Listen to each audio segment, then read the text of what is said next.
وہ پرانی گاڑی اور ٹوٹے ہوئے راستوں سے ہوتا ہوا کبھی کشمیر خیرپور، کبھی مانسیرا اور ایبٹ آباد، کبھی گلگت اور بلتستان، ابھی کچھ عرصہ پہلے چترال کے علاقے میں جانے کا اتفاق ہوا۔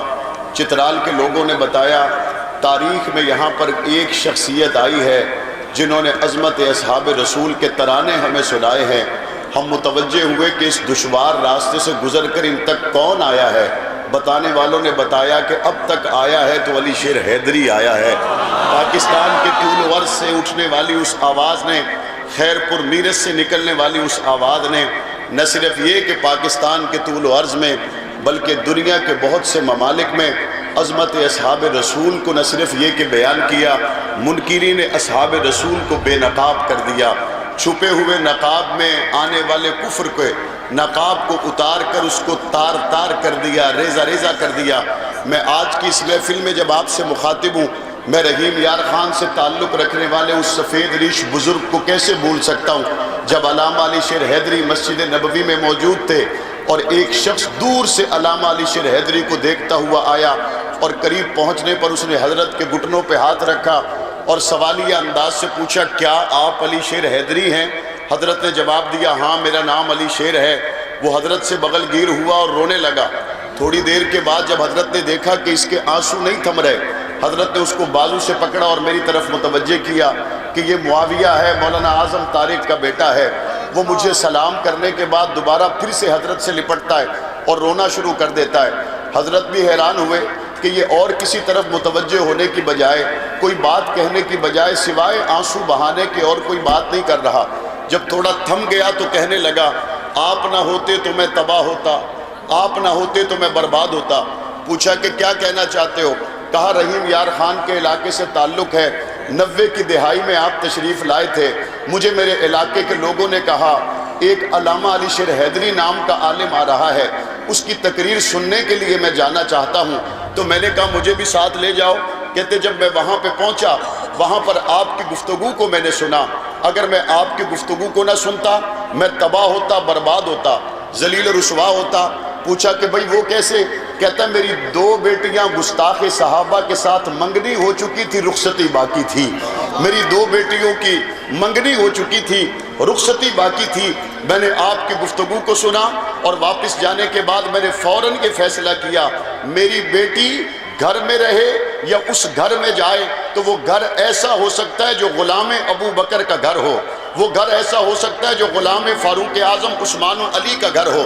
میں نے اپنی بیوی کو فوراً بتایا کہ آج جس عالم دین کی بات سن کے آیا ہوں، اس نے اس بات کو واضح کر دیا کہ یہ چھپا ہوا مسلمان نہیں ہے، یہ چھپا ہوا گستاخ صدیق اکبر حقیقت میں مسلمانوں کی صفوں میں اپنے آپ کو چھپا کر اپنے مقاصد پورے کرنے اور اسلام کی صفوں کو کھوکھلا کرنے، پاکستان کی جغرافیائی سرحدوں کو کھوکھلا کرنے میں اپنا غلیظ کردار ادا کر رہا ہے۔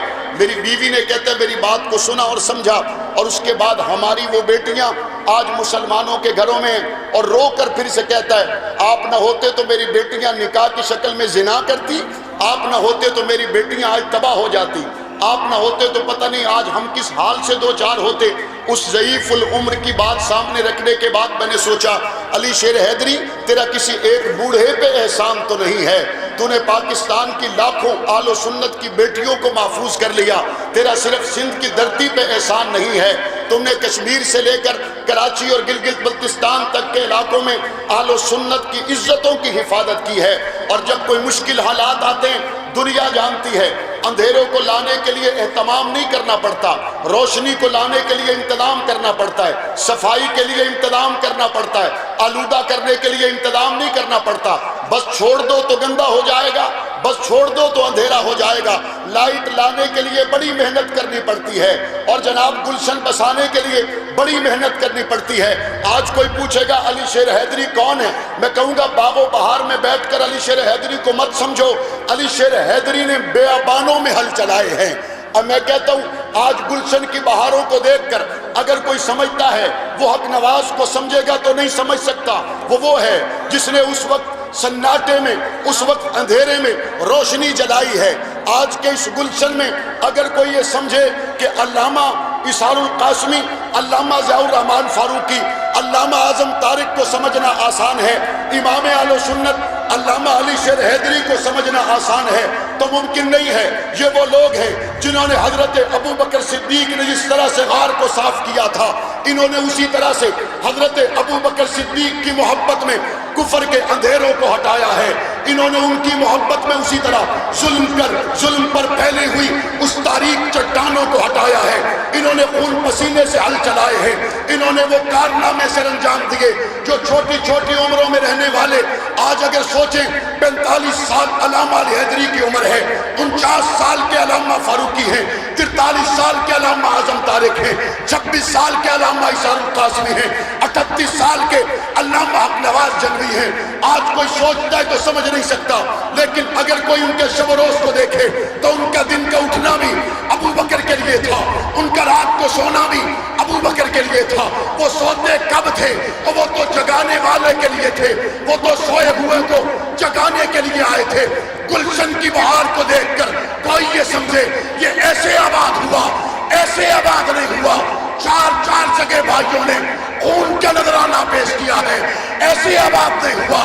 45 گولیوں سے سینوں کو چھلنی کروایا ہے، ایسے آباد نہیں ہوا۔